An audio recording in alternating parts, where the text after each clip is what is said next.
make our own yam and then our boom. This is what Sister Julie has been teaching us, but today we're going to do our own version, Diego and I. But before we get into the conversation with General, we'll start to, boil our stuff. Sure. And we already have our yam sliced in, and then we just, add that container in there, already washed. All right, so whilst you do your putting in and things, just like she was doing, I'm going to have a conversation with General PSA Orchard on Founders Day. So, General, what exactly should be the kind of celebration in your perspective with respect to the Founders Day? Oh, I'm expecting a lot. As a matter of fact, it is good that the president introduced it, but I think they haven't done much. So is it that we are wrong by using the apostrophe S to replace only one person hitherto? No, Ghana has never had one founder. Oh, you also hold that view? Yeah, it has never been the case. It has never been the case. Ghana, we have a problem that no matter what you do, if you are not politically attached, you'll be taken out. People have done a lot of things for this country. You see roads, you see roundabouts, infrastructures. How many businessmen or entrepreneurs have you seen their name on any significant thing on Ghana? True. It is about politicians. We even have Sankara, who is not a Ghanaian because he's a politician. But people have done so much for Ghana. Their names are not being mentioned. True. So even with these founders, we talk about the basics. Yes. We don't talk about Pagrant. I even mentioned him this morning. Pagrant who brought the idea that, hey, I'm a businessman, I need some politicians to come together. How often do we hear Pagrant's name? But Pagrant contributed significantly. True. He even brought the idea. He birthed it. He should be the father. You see, so there hasn't been one founder. In fact, a person can't found a nation.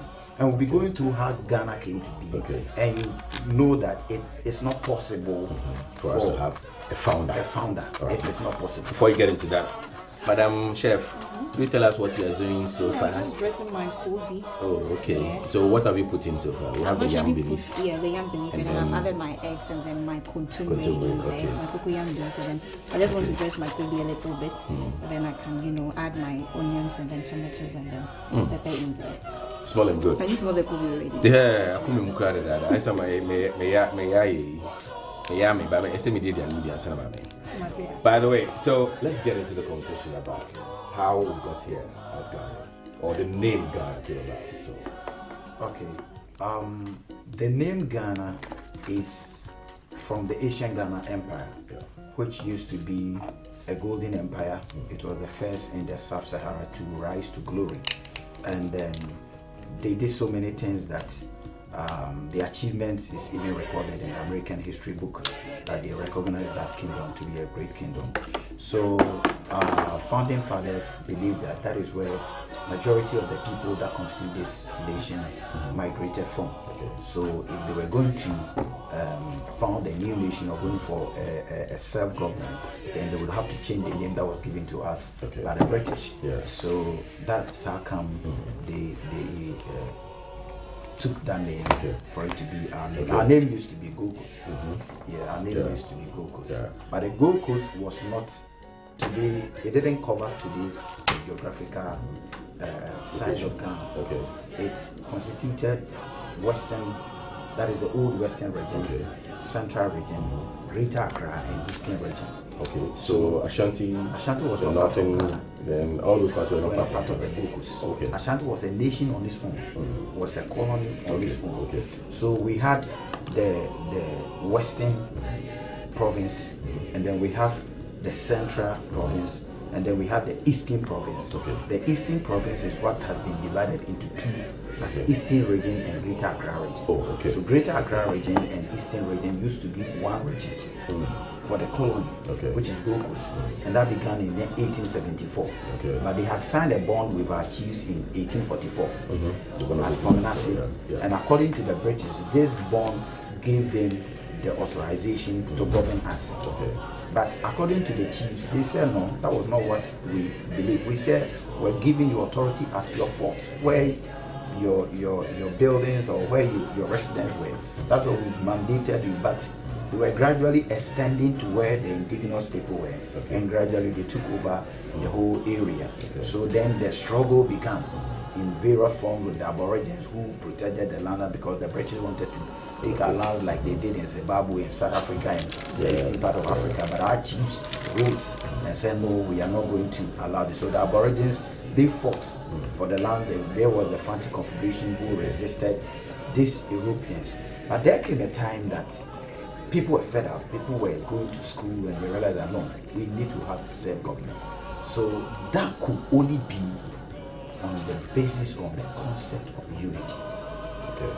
So all through that time, unity was thrown to the dogs. There was no unity because the Asantes were fighting for their own, the Ga youth were fighting for their own, the Anlo youth were fighting for their own, the Fanti Confederation was for their own. Yeah. Okay. So there was the need for there to be a common voice. Okay. So forgive me that forgotten, there were two groups that came together to form the UGCC. It has escaped me. If I remember, I'll just send it to you, but for now it has escaped me. But the UGCC was amalgamation of two groups that came together as United Gold Coast Convention. And now they were saying to the British that we are united. So all along, the British were able to rule or to manipulate us because they saw we were divided. They saw that we were looking black, but there were segregations. We have the Ewe, we have the Ga, we have the Asante, we have the Fanti, and they saw the so long as there was no unity, there was no unity.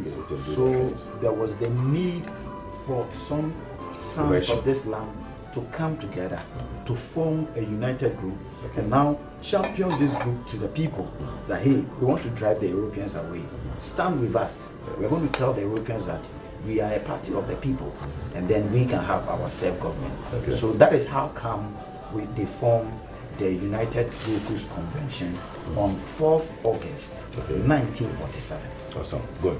So how are we doing so far? Waiting for that to boil and then we can start doing our grinding. So I have everything in there, my onions, my eggs. I saw you adding some things whilst I was talking to you. Yes, I just added salt to it. So I have my turmeric in there, my kobe, I hope the salt my was tomato. not too much because I was checking the quantity.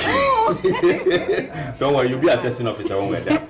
She's been bragging all morning that of the chain cooking skills, then forget it again. She's a pro, then they were going to university or courses online. It's a working account, it's a certificate or 1 year.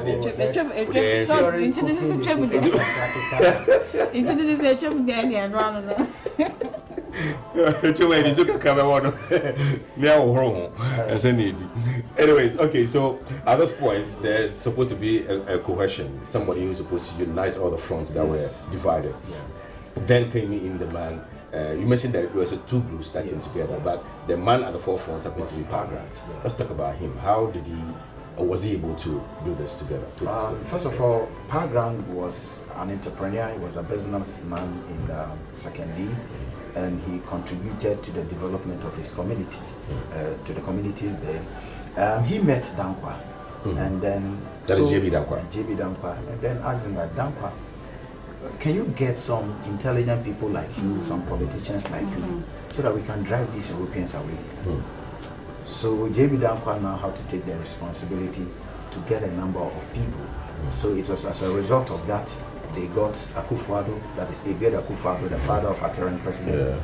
They got Obichebe Lante, they got Akwaje, they got William Ofori-Atta, and then I think Kate Bedema was also part of the group at the point. Or he came in later. There were a number of people. There was a certain man called Blay. I think he's linked to the outgone NPP chairman. Oh, okay, for the Blay. There was this man called DeGraff Johnson. So there were a number of people. So it was not only the big six. There were sizable number of people that were leading the UGCC. And the chairman of the UGCC or the president of the UGCC was Pagrant. JB Dankwa was the vice president, but he was the administrative leader. Like he was the leader. So it is Pagrant who brought them together, and they honored him very much. But we don't even talk about Pagrant. He did so much. Yes. So they came together, and then they gave their inaugural speech. And I would want to read a portion of what they said. Yeah, for people to know why the day should be very significant. Because it was on that day that JB Dankwa revealed our name Ghana. That we are from Ghana. So we were not even named by Kwame Nkrumah. No. It was J.B. Dankwa. It was J.B. Dankwa. Oh. Before, Nkrumah was not even in the country at that time. Yeah. Listen to what J.B. Dankwa said. He said, we have from all corners of this country come to Saltpond. So the inauguration took place at Saltpond. Yes. And the auto rotation is disturbing. Yeah. But he said to Saltpond for a specific purpose, for a decision. We left our home in Ghana, that is ancient Ghana, and came down here to build for ourselves. But virtually, but what I'm just trying to say is that is where he revealed where we are coming from. That we are from Ghana. So that was ancient Ghana. Ancient Ghana. About. That's where we all migrated from. Yes. So that was where they officially revealed our identity as Ghanaians. So during the 4th August 1947 inaugural address, our identity as Ghanaian was revealed. So that is where the name officially came out to the people. Fine, other people believe the Mamprosi, the Futu people, they believe they migrated from the Asian, but we are talking about official, that this is who we are to the British, that we are from Ghana. So it was in 1947. That inaugural address, the name Ghana was revealed. So Dankwa did a lot of research and began to campaign for that. And then concerning why we are using the name, we are not there yet. Concerning the name, when the independence had been granted, people don't know that the independence was granted in 1948. Oh, really? The independence was granted in 1948. Please explain, because I know the formation was in 1947. 1947. So how come the independence was granted in 48? Yes. A year after. No, we'll get there. That was when Dankwa proposed, and I'll read what Dankwa said concerning our name, Ghana. I wrote it down. I have the printed ones. People need to see some of these things, because if you don't get what exactly was said, propaganda and perception, wrong perception will be going on. This is what Dankwa said. What is this document? After the 1948 riot, there was what we call the Watson Commission. The British set a commission to do an inquiry, and they had told the British that they wanted an interim government now. They wanted self-government. So in preparation for the independence, there was to be a constitution, and in that constitution, Dankwa drafted it for the independent Ghana. And there he told the people that we are going to change our name from Gokus to Ghana. That was in 1948, April 1948. So that is part of the Watson's committee information that came out. After the Watson Commission's report, they have agreed on the independence. So their report is when they agreed on. We will be coming there in detail. So when they agreed, they sent a letter to Dankwa, who was the leader, to draft a constitution for the independent Ghana. For the independent Ghana. So then there was a constitution drafted? Yes. I see. Like provisional one. So Dankwa said, I conceive that the first act of the constitution making body will be to make a clean break away from the memories of the days of exploitation and imperialism, and the colonial adjective Gokus will give way to the substantive name of the people and country, Ghana and Ghana land. So he said it clear that in the new constitution, the Gokus, that name, that adjective reminds us of exploitation. It reminds us of imperialism. And that it will give way for the substantive name of the people and country, Ghana and Ghana land. So it was this proposal, that is what we took to 1957, because this was what we were preparing for that independence. So beginning to look like basically what Nkrumah came to do was already something that has already been started up or taken off already. It has been done already. And we'll be coming there, and the relevance of the day will be getting there. Because Dankwa was against parties in Ghana, whereby there will be a divide and rule. All these things are documented. And today we are having the effect. The PDA even took him to prison. He said if we should have that, Ghana will enter into a suicide. They say it will be suicidal for Ghana. And today people are saying that the winner take all is not good for Ghana. True. And they saw it at that time. So that is why they came together as united. And that is why they didn't want Nkrumah to leave. Okay. Because if Nkrumah left, it will be an advantage to the British. Because once there is multi-party system, because of our society, the different ethnic groups, how religious we are, there will always be tension in our system. And that's why anytime we are going to election. So maybe I'm getting ahead of my time, ahead of the conversation we're having though, but they wanted, what you're saying, Danko wanted just one united front, sort of, to fight and everything. Yes. And the party, just one kind of party or something like that. It's not the same thing that Nkrumah was championing. Because he decided to do the PDA thing and prevent all other parties. We will get there because he regretted. I will make a quote. Okay. KB Asante. Nkrumah had regretted when he got there. So let's take it bit by bit. Okay. So that is the essence of the day that we are celebrating. Okay. These people had a sense of pride. Okay, please hold on for me and then let me check on the food also. Yeah. So boiling already. I think it's boiling. You should take I think we should, yeah. The contemporary is okay. Because it might have been too much. I'm wine. See, once again, we are preparing some ampesi and contemporary bunu stew. The usual one, the one we call abum at home. Mark contemporary not been too much. You lose all the nutrients in there. So yeah, at this time we're taking out all the contemporary, and then we allow the eggs and then the kobe and the tomatoes to simmer a little bit more, and then we'll continue with the rest. The yam is beneath, by the way, so that is what Stephanie is doing. So at this point we can grind the. Yeah, I'm grinding the onion back. Okay, all right. Okay, cool. All right. So PSA. Sorry, General. Yeah, General PSC. So, in the conversation, we got to part where I was probably going ahead of my time. I wanted to emphasize on the name. On the name. So, why we should celebrate the name is that, celebrate the fathers is that they gave us this name. Sure. And there's a reason to that. So, if you are not interested in the Founders Day, then you are not interested in Ghana. Because we were Gokus. Yes. So these are the brains behind why we are called Ghana. Okay. So if you are not interested in them, then you cannot be a proud Ghanaian. Sure. Okay. Awesome. So at this point where there was a constitution also put out by J.B. Dankwa being the administrative head of the UGCC and all that, what was something that is critical to achieving where we wanted to get to? It's not the point that they decided that they needed somebody out there like Nkrumah to come and join. Very good. So when they formed the UGCC, they realized that they would need a secretary to go to all the corners of the country to tell the people what is at stake now, that they are going for independence. Okay. They will need the support of the people. Okay. But they can't go to the colonial masses that give us the government. Okay. If you don't have the support of the people, you can't rule.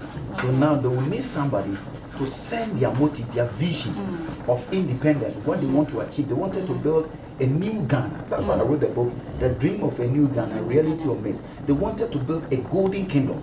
They wanted to build a first-class kingdom, whereby Ghanaians will not live as Europeans. But today, Ghanaians are living as Europeans. So in the inaugural address, J.B. Dankwa says something. It says, British liberty is grand.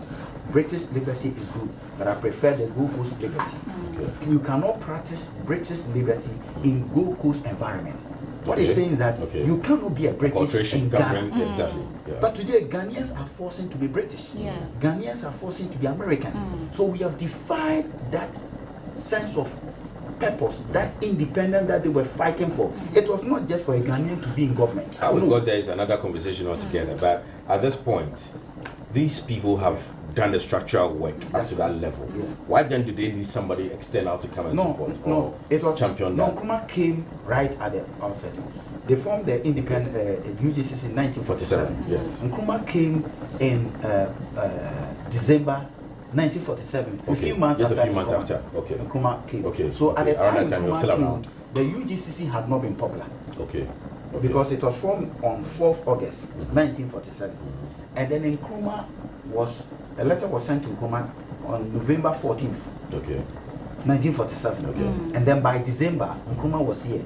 So on 29 December 1947, they launched Kwame Nkrumah to the public that is going to be a secretary. So he was going to be with the grassroots.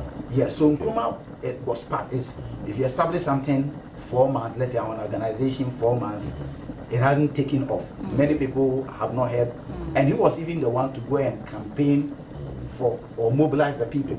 So it's even Nkrumah who came to make the UGCC very popular, very attractive, and he contributed a lot. Is that the reason why people are school of thought is saying that he engineered virtually the whole idea, and as in we getting the independence real quick, maybe changing the tagline? He said UGCC was self. Nkrumah rather delayed the independence, but rather yes, he delayed the independence. But we know that he said self-government now. No, it was just a caption. Really? It was just a caption. If we find what the UGCC people did, that's what I'm saying, that the independence was granted in 1948. There are documents for that. And that is the reason why the UGCC had to write to Utumfo for Asante to be part of Gokus. That's where the unity came, the founding. We are going to be independent. We need Volta region to be part. We need the Northern Proteins to be part. Because we are going to be independent and we are all one people, we're all one family before these people came to divide us. So in 1948, J.B. Dankwa wrote to Otumfo Osiaj Maprempe, right, the second, to agree and to stand with them. So there was a dialogue between J.B. Dankwa and the UGCC and Asante Hene. Are you getting the point? And it was J.B. Dankwa who introduced Kwame Nkrumah to Otumfo and told him that they have a new secretary who will be doing the work more often. Are you getting the point? Asante eventually became part of Ghana in 1952. At that time, Kwame Nkrumah had won the election in 1951 to become the leader of government business under Nkrumah. But Nkrumah has started the negotiation under J.B. Dankwa's directive in 1948. So it was Dankwa who was the leader doing it, and Nkrumah was the secretary going on behalf of Dankwa. So he understood the process. Let's establish the dichotomy between how Nkrumah was able to become all of a sudden the leader of the party then, which was changed from UGCC. No, Nkrumah left. And then he set up his own his party. At what point did that thing happen? What happened actually? Let's establish that part. This is what happened. In 1949, Nkrumah left. But before Nkrumah left, there were some misunderstanding between Nkrumah and them. One of them was that from 1945, Nkrumah was drifting towards communism. It was drifting towards socialist policies. And the Dankwas were no more of the socialist policy, they were more of the property owning democracy. Awesome. So Nkrumah please hold on that thought for me. Let me find out what my co-host is doing right now. Yeah, still in the process of making our boiled yam and then our boma local dish, and then my yam and almost all of the ingredients are ready. So everything is boiled now. Everything is boiled now, so I'm just going to grind my pepper. I already have grinded the onions. So alright, so you're taking out the tomatoes and other stuff. Alright, and then I see the Kobe also featuring somewhere there. Okay, nice. Alright. So I'll just do the grinding. And you can continue with the conversation. Alright, awesome. Alright, so we're talking about where the confusion or whatever issue happened, and then he had to leave and set up his own. So after the riot, there was a riot, and it was the riot that gave the milestone achievement to the UGCC. There was a man called Kwabena Boni. He said some 30 days. I heard a lot of story about him. Yes, he did a strike concerning the prices of things had escalated at that time, and then the workers were going on strike that the British should reduce their prices here and there. And then the UGCC leaders were talking to these people behind the scene. So addressing them, talking with them. So when the riot took place and the three sergeants died, Atipo, Lamte, yes. And then the British realized that it is these UGCC leaders who are behind the riot. That's why they arrested. So they arrested them. So when they arrested them, the nation honored them that they have stood for the nation, and they have been arrested. That's why they got the name Big Sis. And they deserve the Big Sis because right after that riot, the British saw that the people have gotten the power. So they set an inquiry commission Okay, So when that's they the said, Watson Commission that you mentioned. when they said that inquiry commission, then the British agreed that okay, we'll grant you the self-government that you're looking for. Okay. So that became a milestone. So then they were preparing for the independence, and Dankwa had set for an interim government, for a unitary governance. There have to be a Bank of Ghana at that time, Bank of Goku. There was no bank. Yeah. So they brought the Bank of Ghana, that, and also for individuals to own banks. So they made all these policies. Okay. And then they championed for the building of the University of Ghana, because as they were preparing for the independent Ghana, there was no university. Okay. And the British wanted to build one university for West Africa, which was going to be built in Ibadan. And David Dankwa said, no, we can't go to Ibadan to go to school. And they fought very hard for the University of Ghana to be built. So along all this path, they've already prepared the constitution also. You mentioned they've already... The constitution was later when the Watson people came to them that, okay, you prepare a constitution for us. David Dankwa wanted an interim. You see, they did a lot of things. One of them is, we had partial independence. They prepared for the partial independence. You know, when we had the independence in 1957, the Queen of England was still the head of state of Ghana, and Kwame Nkrumah was the prime minister. Until 1960, Nkrumah fought for the republic, and Kwame Nkrumah became the president. So all these were the legacies of the UGCC, of which Nkrumah was part. There's no doubt. So that's why they need to be celebrated. When they went for an interim government, it was that interim government that made Kwame Nkrumah the leader of government business. It's David Dankwa who proposed for that. Okay. It's not funny that many years down the line, the PDA that Nkrumah instituted was more targeted at him because he was put in prison and more of Yeah. That is why we need to celebrate the day, because the division didn't help us. Are you getting the point? The reason why we are celebrating is that we saw when they were together the impact they made. That's what I'm talking about. The things they did when they were together. That people don't even know that it's those legacies that are. Okay, so more like Nkrumah lived on what has been done. That has been done. That's For more like a footstep forward. Very good. For instance, he built on it. Nkrumah proposed a unitary government in 1957. Many people don't know that it was the legacy of David Dankwa and the Big Six. It was not Kwame Nkrumah to say, but people will see it to be like the Dankwa people wanted the federal system. Do you know why? Because when Nkrumah was the leader of government business, he promised the Ashantis increment of cocoa prices, and rather there was decrement in cocoa prices. And the Ashantis found that Nkrumah had betrayed them because they voted massively for him in 1951. So they didn't trust Nkrumah, and they realized that if Ghana should be independent, Ashantis, they have cocoa, they have gold. If it's a unitary system, they are going to lose their resources. So they formed a party called the NLM. And the NLM championed for the federal state of Ghana for the independent Ghana. Because we were marching to independence. The independence had already been agreed. Everything left was preparation. Put this in place. What kind of system do you want? Do you want your president to become prime minister or a chancellor? Do you want to have a House of Chiefs? Do you want a Senate, a parliament? The kind of structures that we need. That was what kept ongoing. But the independence had been agreed by the Europeans in 1948.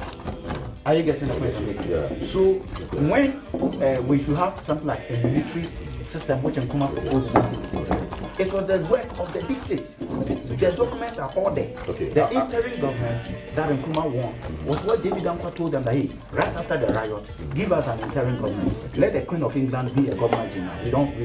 We don't mind, but give us the government. Let's have Ghanaians in parliament making decisions for their own people. Then we will take over completely. Awesome. Good. I'll come up to you. It looks like things are getting heated over here. Let me get to the kitchen a bit. So I've seen a compilation of different things in there. So there was onions earlier. Then you added the tomatoes, the pepper, and now I had the Kobe as well. So you enjoy with the salmon. I thought there was going to be a separation of powers for the Kobe so that you can. Sorry. Okay. So you now. enjoy with salmon. Okay. So now you've added the what do you call it? The contumely also. Okay. So soon I'll just have to heat up the oil a little bit, and then one was done. Okay, I'll help you with removing the shells of the, and then they're easy. I'm from Brahma.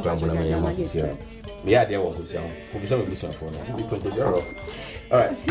So my challenge basically has to do with the fact that people are agitating, political parties are agitating that the attention being given to these big six The other 5 out of the British is not necessarily because there's this one man who was the one who was able to champion virtually everything else. No. So we should limit the kind of celebration we give. No. And people are assuming also because the current government led by Reverend Akufo-Addo, his father was part of the sect, so he ostensibly wants to celebrate his father and his uncles. That is not true. That is not true because the University of Ghana, which happens to be a premier university, was proposed by the Big Six. And you are telling me that that legacy was not a good legacy. You are telling me that the Bank of Ghana at that time, they said Ghanaians who own banks, proposed a bank for Ghana. You are telling me that it is not necessary. We have a unitary system of government now. They propose the unitary system of government now. You said it is not necessary. They propose the name Ghana now. They didn't goes behind the name Ghana. If time permits you, I will show you the original name of Ghana is Kana. The name Ghana is the same as Kana. K-A-N-A. Yes, that's our original name. And then there is Ghana because when the Arabs came, they couldn't pronounce the Ka, and then the Arabs made it Ga, so it became Ghana. And then with the British and the foreign H came in, became G-H-A-N-A. So our name is Ghana, which had existed. David Uncle will trace with you that the kingdom had existed about 500 years before Christ was born, and it was a great kingdom. Are you getting the point? The name Ghana is the same as Guinea. How come? It's a how come. So all these historical facts have been put down by these founding fathers.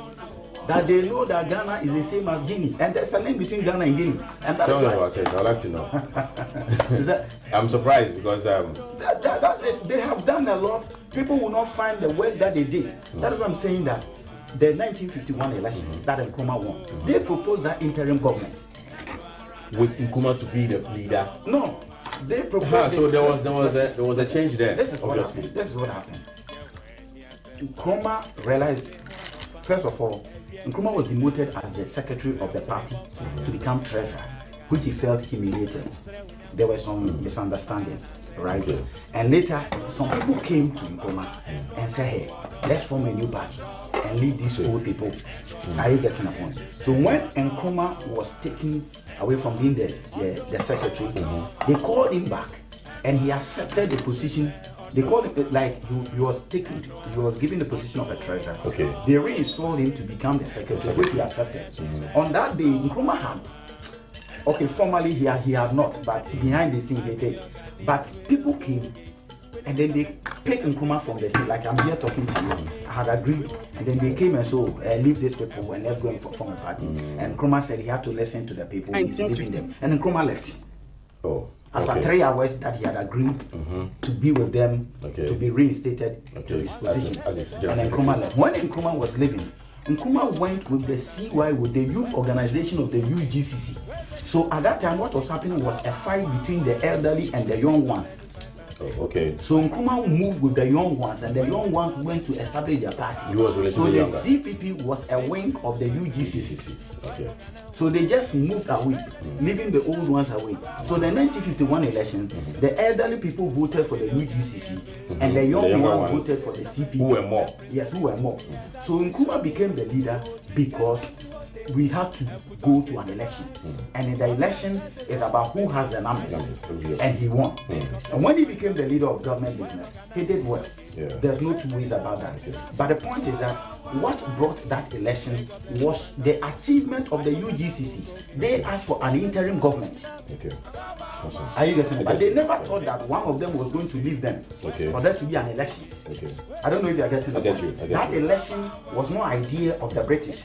So this is what happened. The reason why we need to celebrate this paper is that there is a stigma on Evers, that people say Evers are not Ghanaians. Recently, with the Transwater Togoland issue, people have been saying all this. And recently, we have some people fighting for their independence. Transwater Togoland. That was a mistake Nkrumah made by following the British. And that is what I want us to talk about. When they had accepted that they were going to give us independence, they wrote the letter to Utumfo to become part of Ghana. So they brought these people in to become part of Ghana through the chieftaincy system. Because they knew that the people obeyed their chiefs. So the Northern Protectorate was not part of Ghana, but they became part of Gokus by a certain man called Ferguson.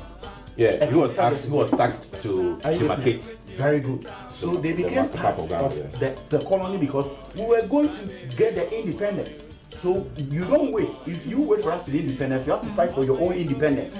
So that is why Ashanti became part.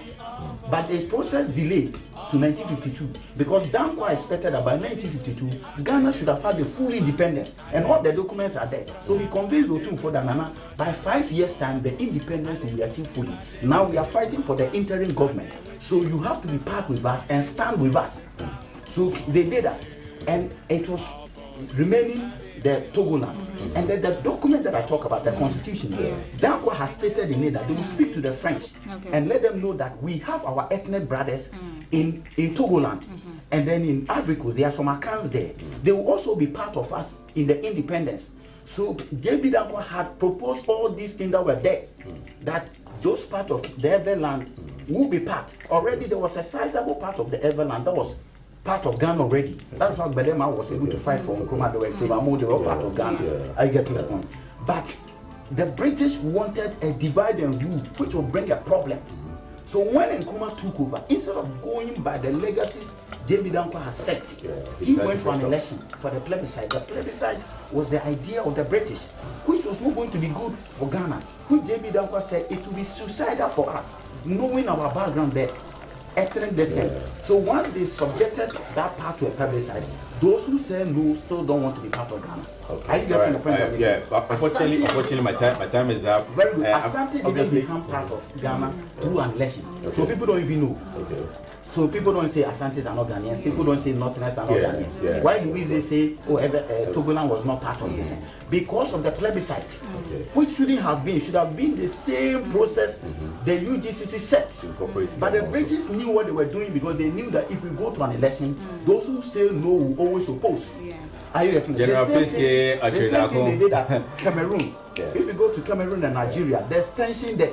They split some parts, and if you go to Cameroon, for instance, some people speak English, some people speak French. They did that divide and rule, knowing that we have different ethnic groups and we will fight. Yes, unfortunately, I don't have much time. My time is up. So, thank you for the insights and all that. Hopefully, another time we can have a sit.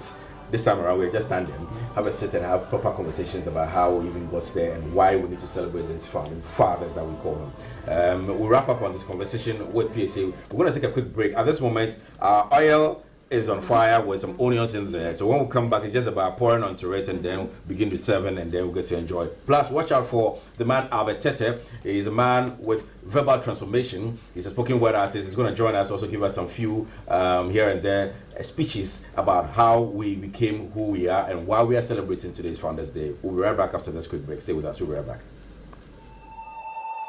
Sipping cold palm wine that sets coldness down the spine. They brooded over the negativities of the land with no inspiration of making mind-blowing preparation for we, the younger generation, to actually even...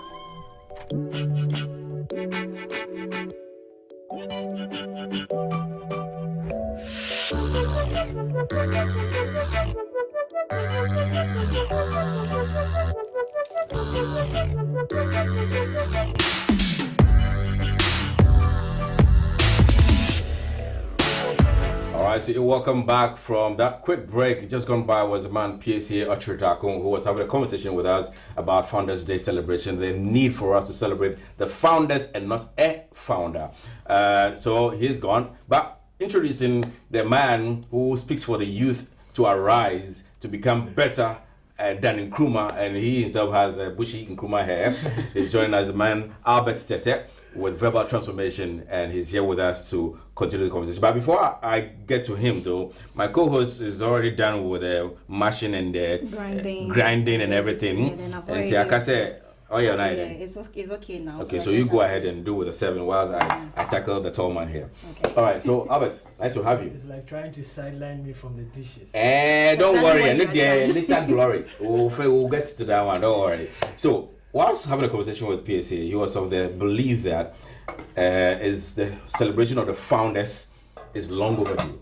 That's in the D with the ERS, not the apostrophe S. It's long overdue. But most of your speeches that you've given, or the spoken words you've given, you talk about Nkrumah rising. That means it looks like you believe that Nkrumah should have been rather the one celebrated than the other 6. I stand to be corrected. Yeah, not like we believe in that it's Hstv alone that is supposed to be celebrated. You know, even now we're pushing, and always I tell people that collaboration is the future. So if they had a collaborative work back then, if we're talking about Hstv, then the error isn't with us, the youth. It's with our forefathers. It's with our current leaders, because we got to know of what Nkrumah said. We got to know of what Nkrumah did. It's still visible now. We can see it, that we've not made any significant improvement. True. So where are the stories of the others, the big five, joining him to make the big six? Where are their stories? Where are they being published? Is this somebody who has conspicuously tried to take it out of history? Because we're distorting, even for Nkrumah, we're altering the whole history. So do we have these people in our books? If we can learn of ourselves, how can we live our true identity? So the error is with them. So if I want to speak to the youth to actually restructure their mindset to align with the new Africa we're talking about, the one who spoke of the new Africa is the one I'll talk about.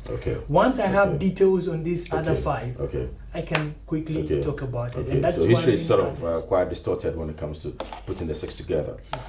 Maybe those who now instituted the founders adding the other five to it should rather do us the honors by getting us those history, don't you think? It's rather unfortunate that even instituting the six, join the five joining the six is rather to minimize the talk on what the one did.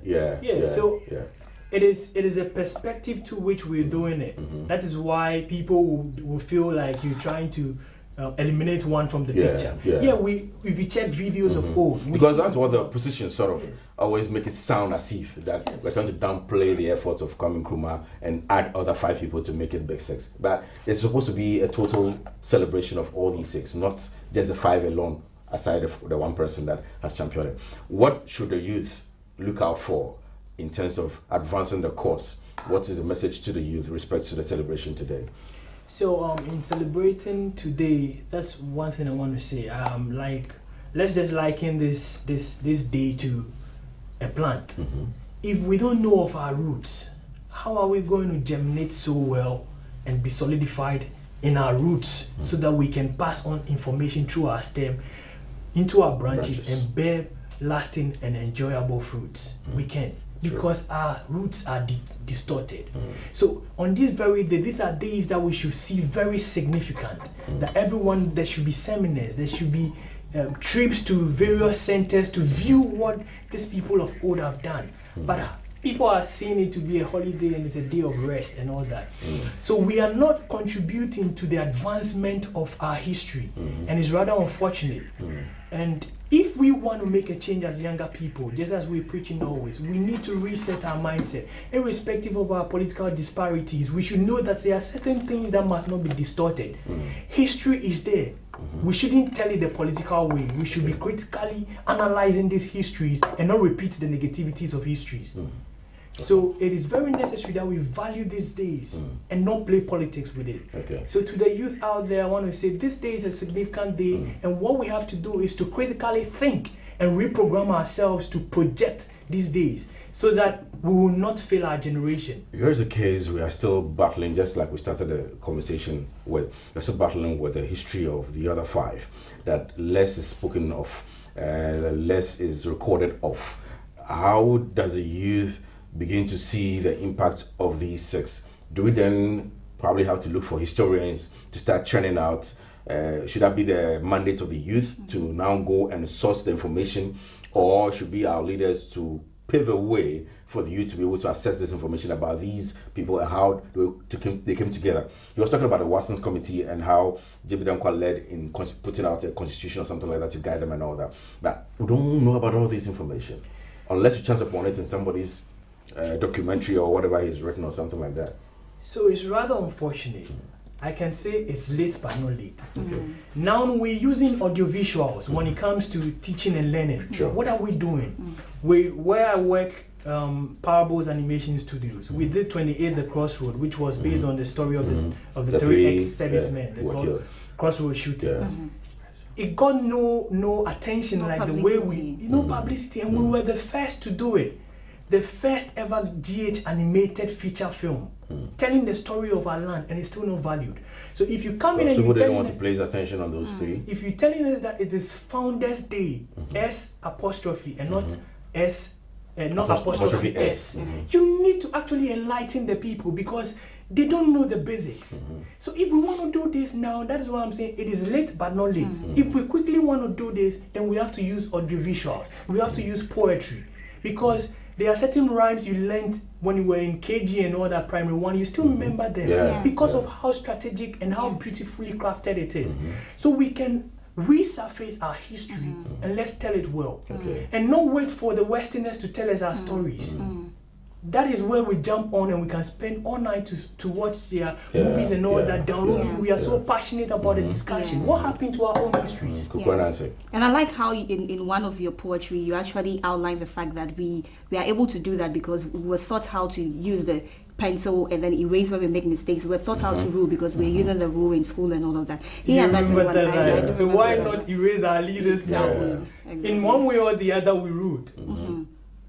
Yes. Yeah. That's a lie, right? One way or the other. Because we were taught back in kindergarten. Because we were taught back then in classrooms, we wrote lines with pencils, and when they were not straight, we erased them with erasers. So why now I got it back? That's a good thought. That's a good one there. Now that I have to inculcate you into the dish that we're talking about, I took you out. I'm not taking you out. Now my co-host has served us a very beautiful dish here. It's ready already. So as you can see, what are you doing? The camera. I'm just lifting it a little bit for camera to view inside. See how attractive it looks. So my sister's husband, when you cook, this is how he shouts. In Ghana, that is Ghana. Okay. Yeah, this is very hot. It's hot. So please tell us in summation what you've done. Oh yeah, so this is ampesi, yam ampesi, and then this is abom. This is a local dish that I believe our forefathers used to enjoy when they were alive, and then that's what we decided to do in the studio today. So we had our yam, and the ingredients we have our salmon, egg, palm oil, onions, tomatoes, pepper, contomere, salt, of course, and then that is how we put all this together and beautifully. All right, so we separated 2 dishes of the yam to tell you that this one, as it's plenty, comes to he and I. So please feel free and come and sample. Okay. We shall give you a little water. We'll do that afterwards. We'll do that after the spoken. Okay. It's gonna. Oh yeah, I almost forgot. So please give us a rendition. We'll enjoy backstage. Give us a rendition and then the take us away. End so soon. Yeah. No. So lose your breath and come and replenish it with this one. Exactly. All right. So it's rather unfortunate that when Westerners tell us of our own African histories, we appreciate it so much because they tell us of our own histories, making themselves very significant in our own stories. We celebrate them. And then they make it look like because they have actually reprogrammed our minds to accept that our forefathers are not worth celebrating. So we hail their heroes and we despise ours. We see our ancestors, our heroes, as zeros. It's rather unfortunate, and this disturbs me as a young African, but I don't blame them. Let's also concentrate on our forefathers, because way back, we had our forefathers sitting under the great baobab tree, the great Iroko tree, or whatsoever tree you want to name it, sipping cold palm wine that says coldness down the spine, brooding over the negativities of the land with no inspiration of making mind-blowing preparation for us, the younger generation, even if they had no determination to cause changes in their time. Once again, this really disturbs me as a young African. But listen, who says that the trends have not changed? Who says that a young African cannot stand out and make a difference in the lives of people? Who says that a young African cannot invent something that can be of global significance? Who at all installed these negativities onto our mindset that has downplayed our intellectual abilities and our creativity? Who at all did this to us as young Africans? In this very state, in this very condition, how then, to everyone here, to everyone watching me, I want to sincerely ask, how then could we be proud of our forefathers if the fathers of today keep telling us that we've been planted by rivers, yet our roots keep searching for water from afar? For how long will we keep searching, deliberately reaching out to foreign zones for nutrients, yet till date we've not still shown any signs of maturity? Is it that in one way or the other we've been directly or indirectly ill-fed by these very people? Because it's highly unbelievable and terrifying to be fed with the knowledge of being planted by rivers, yet our roots keep searching for water from foreign lands, from foreign zones. Are our rivers dead? Are the rivers in our own lands dead? Fathers, please answer us. We sincerely want to know if our rivers are truly dead or it's our leaders who reside by the banks of these very rivers who are causing mayhem. Man them, I don't even understand them, but we never wish you know to praise the fire go bend them. Listen up, my youth, hold up. Enough respect for them, but leaders listen. The youth of today, we are a vital tool, so it really depends on how you use this. Because when you use this rightly, it will be a great tool for mass correction. But when you misuse this, it will be a terrible tool for mass distraction. I look forward to that very day, that very new Ghana, that very new Africa, because Osagyefo you again said that our independence will be meaningless until it's connected to the total liberation of our African continent. Osagyefo you again said that revolutions are brought about by men who think as men of action and act as men of thought. Osagyefo you again added that it is far better to be misgoverned or govern your own self than to be governed by anyone else. Osagyefo you again added that we must unite now or we perish. Osagyefo, amansan boafo, political osofo, misrewo. Today, it is very, very, very exciting and so beautiful to be called an African, but it is terrible to live in Africa. It is rather unfortunate that our leaders keep repeating the negativities of history in all activities. It is very terrible, Osagyefo. Today, the youth, it is very terrible and pathetic. They've got houses and cars on Instagram, yet they reside with their parents in Islam. If you try to advise better money, tells you what can come. 5 years after graduation, yet no work. So bet, then they cut and they win. It is terrible. I know the betpreneurs will be very much against me on this very one, but you know what? We have to unite as like-minded people to make a significant change in our society. I can go on and talk because it is very disturbing. Let us unite now for what Bejeke. We've come from far. We've come far and we'll go far. So leaders, listen to us. There is an awakening. I look forward to the new Ghana, the new Africa. Happy Founders Day to everyone and enjoy this day. Awesome. Osagyefo. How many times did we not call you? You see, you cannot respond, you see, because your eardrums are still clouded with the irregular, provocative, political, vocal frequencies of our leaders. How then would you enjoy your sleep while you still wrestle with the noisome pestilences of our motherland? It is terrible. Very terrible. Hopefully someday we'll get there to the dreamland and we'll turn things around, God willing. So it's a wrap, ladies and gentlemen. It's been an awesome Thursday, holiday, Founders Day. She said Father's Day, actually. So let me say Founders Day. It's been great and awesome from beginning till now. We're coming in your way with wonderful conversations, and of course, teaching you some basic African food or Ghanaian food that we enjoy, our forefathers used to enjoy. It's easy. I heard this one was even prepared in the farms. They don't get home before they do it. Sharp. I'm going to go to be called normal. Thanks you. You are smart. You go quite with you, right? I saw coverage you. He says you should live in Ghana. You see, we are going to learn and then come. You need to be open-minded, especially as a journalist. You need to be open-minded, learn other cultures. I thought you would say you are going to teach them. No, I'm going to learn and then come back, and then impact lives, and then impact society. This one is she's trying to come. I'm going to come back. Anyway, not brain drain, killing Ghanaian economy. I'm going to come back. Okay. We pray so. She'll come back. You don't blame me if I leave? If you leave. Because where you are not appreciated, you don't reside. Yeah, you go where you are appreciated, not tolerated. You're right. So our colonizers left not only with their natural resources, they left with their mindsets. Unfortunately, the bigger part of what we needed. Yes, on that note, to wrap up the entire show for today, thank you for being part of the show right from beginning till now. It's been great and amazing, great insights from General PSC Ochre, the leader of Wake Africa Ghana mission, joining us to have that conversation earlier. And then Albert Tete also joining us. He's a verbal transformer and a spoken word artist. He gave his version in a spoken word version to us, telling us about how we need to come together and learn from our founders and then also advance. In case somebody want to reach out to you, what is the process? Social media handles, contact, or whatever it is. You on social media, it's Verbal Transformers, and or you call 026 506 8758. Can you repeat that number again for us? 026 506-8758. Or you check Verbal Transformers on all platforms. Okay. I think the numbers are there so you can reach out. Awesome. Great. All right. So it's a wrap. Yeah, it's a wrap. I just want to say a big thank you to Sandra Cummins for my outfit. I look African today. I love it. So Sandra Cummins. And funny enough, today she's organizing the goods markets inside Enclave Garden at East Legon. So you can reach out to her there. You meet her in person and then just say my name or Diego's name for a cool discount. It's from 10 a.m. today till 6 p.m. So meet her at stand number 53. Stand number 53 inside the Enclave Garden at East Legon. Sandra Cummins is that car goods market today. Thank you once again for my beautiful outfit. Okay, so it's a wrap, ladies and gentlemen. Thank you once again for joining the show. My name is William Diego Parkabini, and I was here with... My name is Stephanie Ejojinam Anyana. On behalf of the team, I want to say thank you and enjoy your holiday. See you on the flip side. We're going to enjoy this at your expense, by the way.